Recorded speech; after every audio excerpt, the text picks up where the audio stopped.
What's going on, you guys? It's your girl Gigi here, and I'm so excited because today is my first food video ever. Today, I'm going to be making seafood cheesesteaks with a Japanese twist. Um, so I'm originally from Philadelphia, and cheesesteaks is our thing, so I know what an authentic cheesesteak is supposed to be like. But as of lately, we've been really getting into the whole seafood cheesesteak thing. So here I'm chopping up some veggies for the cheesesteak. But, get a pen, get a paper, get a glass of wine, and let's do this thing. So, let me break down the different portions of our meal and what goes into them. So, the first part is the seafood cheesesteak. You have your rolls. Now, these aren't the rolls that I wanted, but you want the amoroso rolls.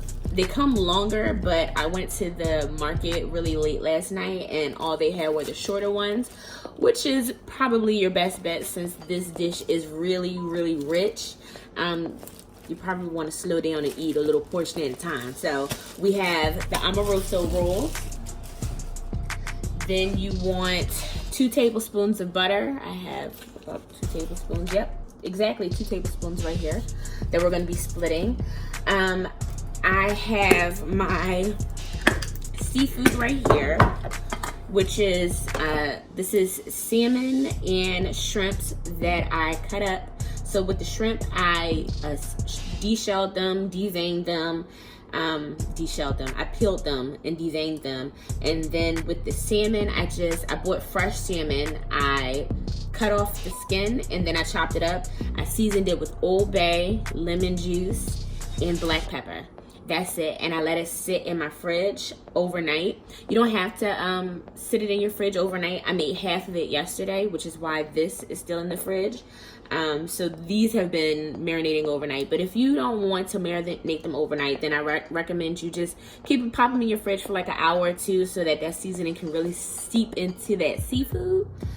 Woo, it's gonna be a problem. And then also, this isn't a part of the original menu.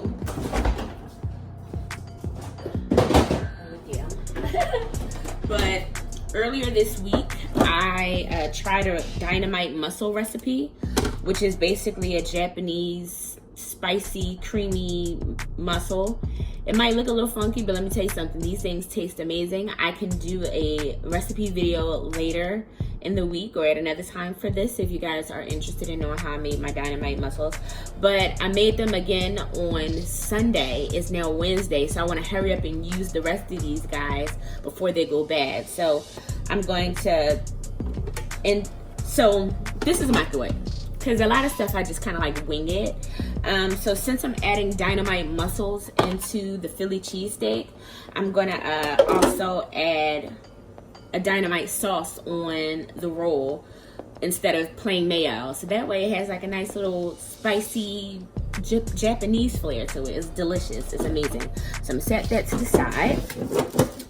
And then for your veggies, you want, I have a half of a green onion, half of a green onion. I have half of a green pepper, half of a red onion, and then about, I want to say a cup of chopped up broccoli. So those are the vegetables that you want to use for what we're doing today. Okay, so I'm just going to go ahead and turn on my heat. So I have it on a medium flame right now. And as that's heating up, I'm going to go ahead and chop up my butter. So I'm going to cut it in half because I want 2 tablespoons separated. Perfect. And so now that we cut that up, we're going to add the 1 tablespoon. I need that whole tablespoon. Some of it was sticking to the bottom. I'm going to take this whole tablespoon and just put it in my pan and just let it heat up and melt down. Let me tell you guys, again, like I made these seafood cheesesteaks last night. Baby, when I tell you they was popping, they was like popping on another level. It wasn't even funny. how delicious these things were. And I even put it on my Instagram, and I got so many responses about how people thought they were delicious, how people were gonna screenshot the recipe. And you know, when you post stuff on Instagram stories, it only lasts for 24 hours. So they had 24 hours to screenshot it, and I didn't write it down. So if they didn't screenshot it or write down the recipe themselves, then you know the recipe will be gone forever in Instagram archives. So I figure, why not just put it on YouTube and have it here forever. And so not only people who follow me can enjoy it, but people who are looking for the specific recipe on YouTube can now find it. All right, so my butter is starting to crackle a little bit, so I'm gonna go ahead and add all of my vegetables. So I'm gonna go ahead and add all of my vegetables.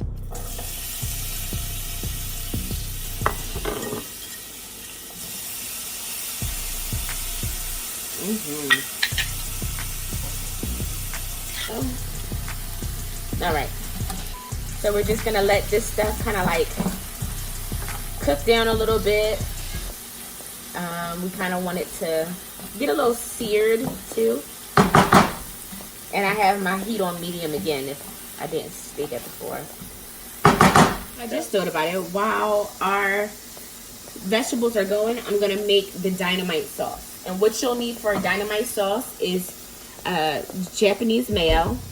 I think it's called QP. Sesame oil. Sriracha.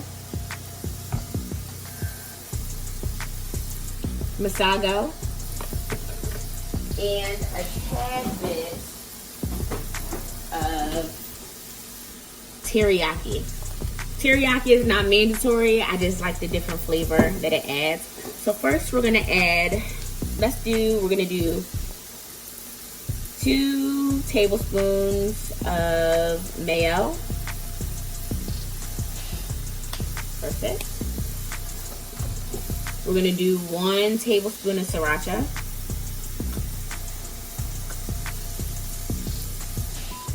We're literally gonna do a dash of sesame oil. Sesame oil is so strong, you don't want to use too much of that.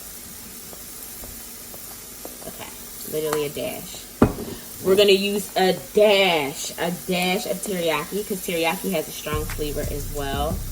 You don't want to overpower it or overpower your sauce. And then we're going to hit it up with some of this masago. Masago is fish roe. It comes from a specific fish. I don't remember what it is right now.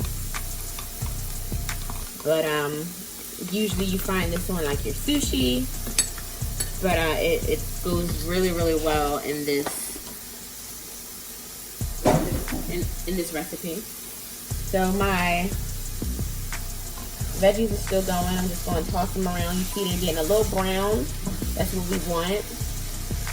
Since we don't have a flat top, we wanted to get that rich caramelization that usually happens on flat tops, which is like that big flat surface that people cook on when you go into restaurants and diners and such. Okay, back to the dynamite sauce. We're gonna just stir it up.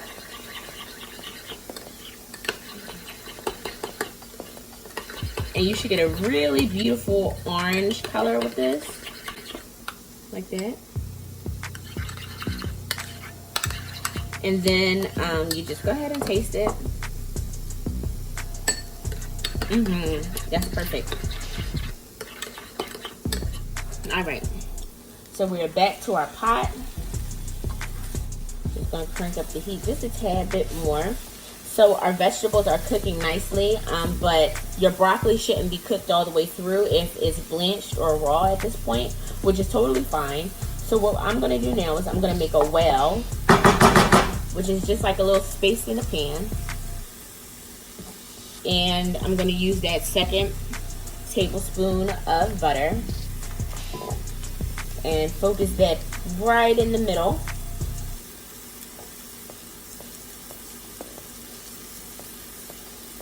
Because this is where we're gonna start cooking our seafood. Now, if you're wondering when I'm gonna add the mussels, I'm gonna do that towards the end of the cooking process. The mussels are already cooked, so I don't want to overcook them because then they get really gummy, and that's never fun.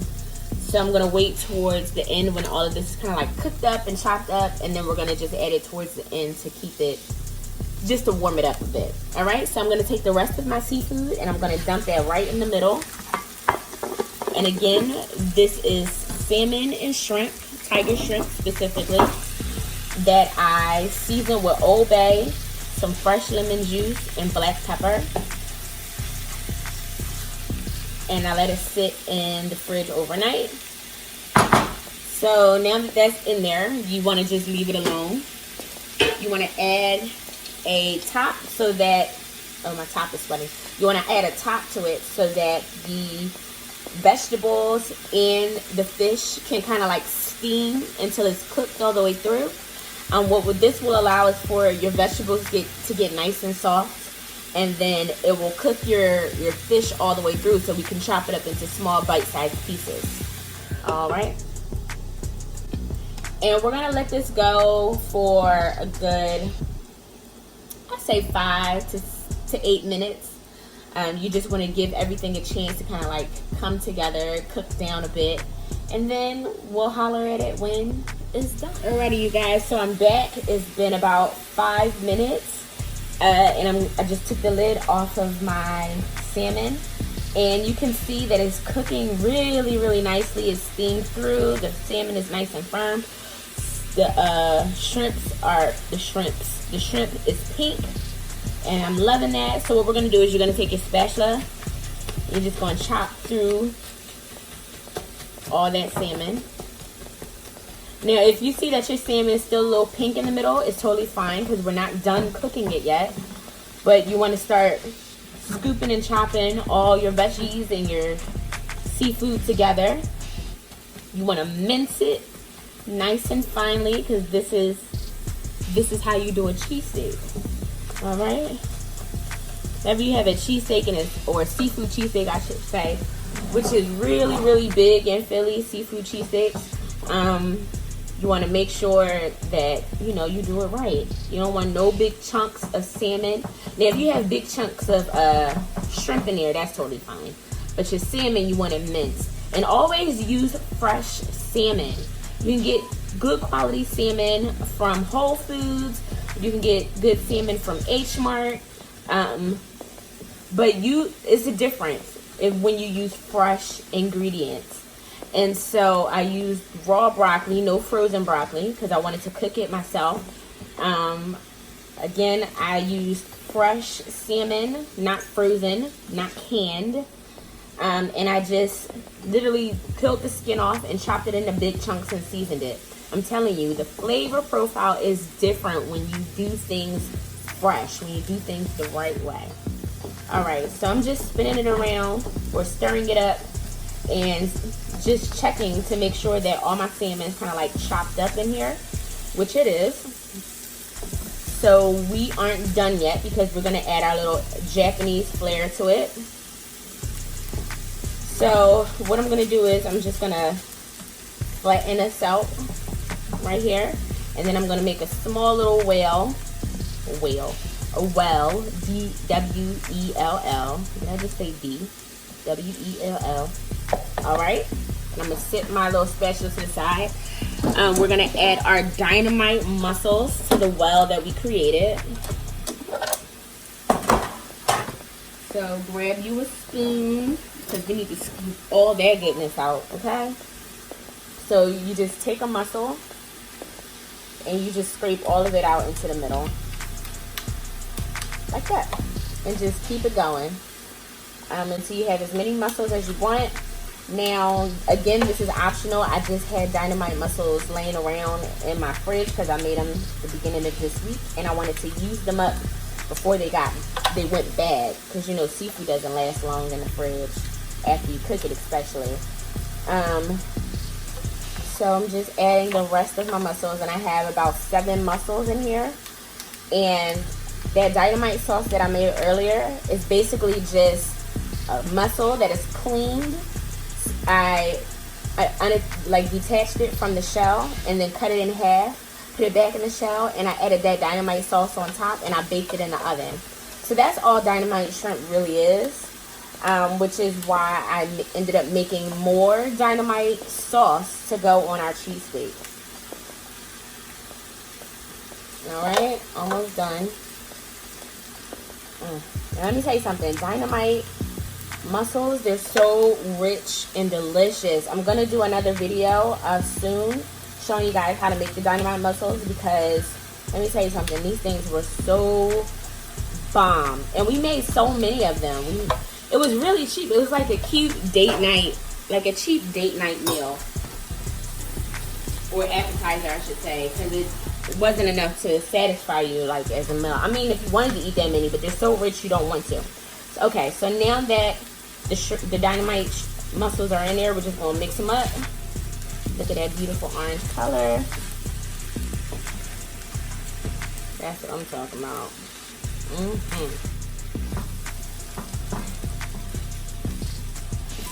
Now at this point, if you like, you can taste your seafood, because everything is cooked through. We're just warming up the mussels, and add more seasoning if you like.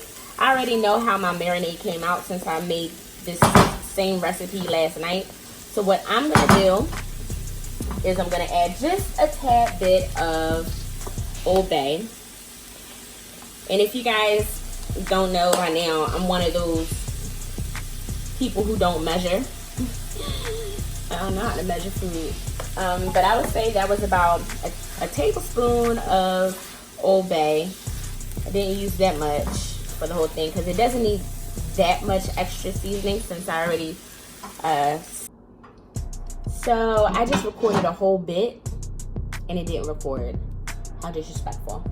So after I finished cooking up everything, I ended up adding American cheese to my mixture. I'm just gonna add a top to it so that the heat can stay in and it'll melt the cheese really nicely. I also went on a little bit about authentic Philly cheesesteaks. I want you guys to know, from a Philly Jawn to you guys out there, authentic Philly cheesesteaks do not have cheese whiz in them.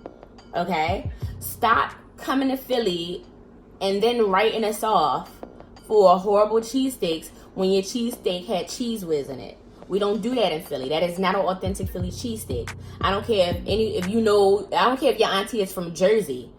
Your Jersey auntie don't know how to get down with the get down if she's telling you to eat a cheesesteak with cheese whiz on it. Alright, you guys, the time has come to plate up this deliciousness. It wasn't that quick. It was such a quick and easy recipe, honestly.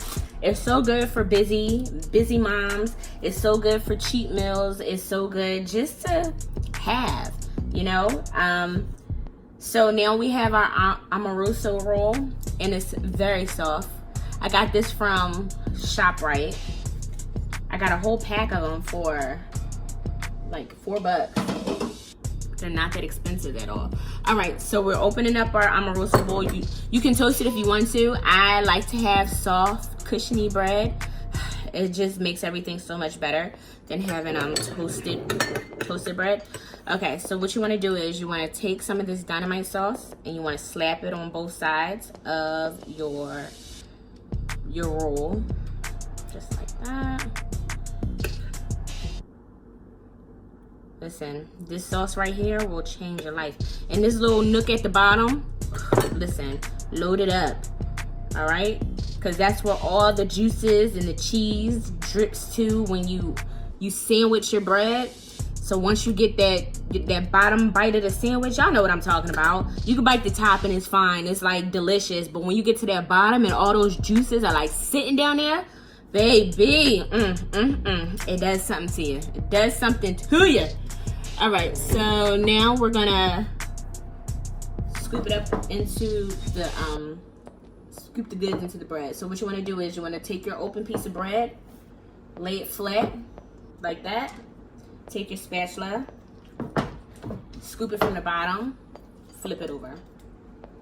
There you go. You want it to be packed with all that deliciousness. You want it to barely sandwich together. That's how you know it's good. You feel me? You feel me? Oh, and all that cheese is down there too. You already know. All right. This thing is piping hot. Piping hot. All right, so I'm gonna try it for you guys. So this is how it's looking. Doesn't that look delicious? Can't tell me that don't look amazing. The sun is shining a little bit, so it's you know, it's muted some of my colors. But look at that shrimp, all that delicious, all that deliciousness. Look at that. All right, so I'm going to take a couple pictures of this, and then I'll be right back.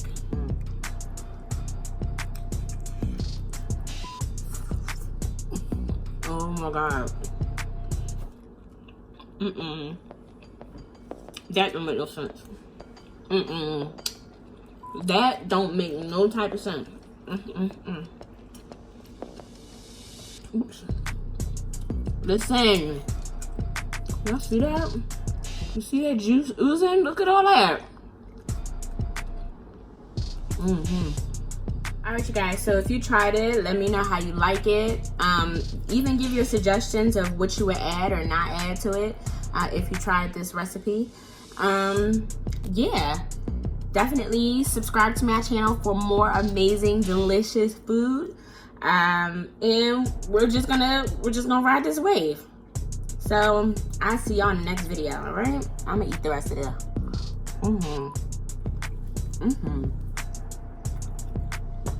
All right, y'all. Stay hungry.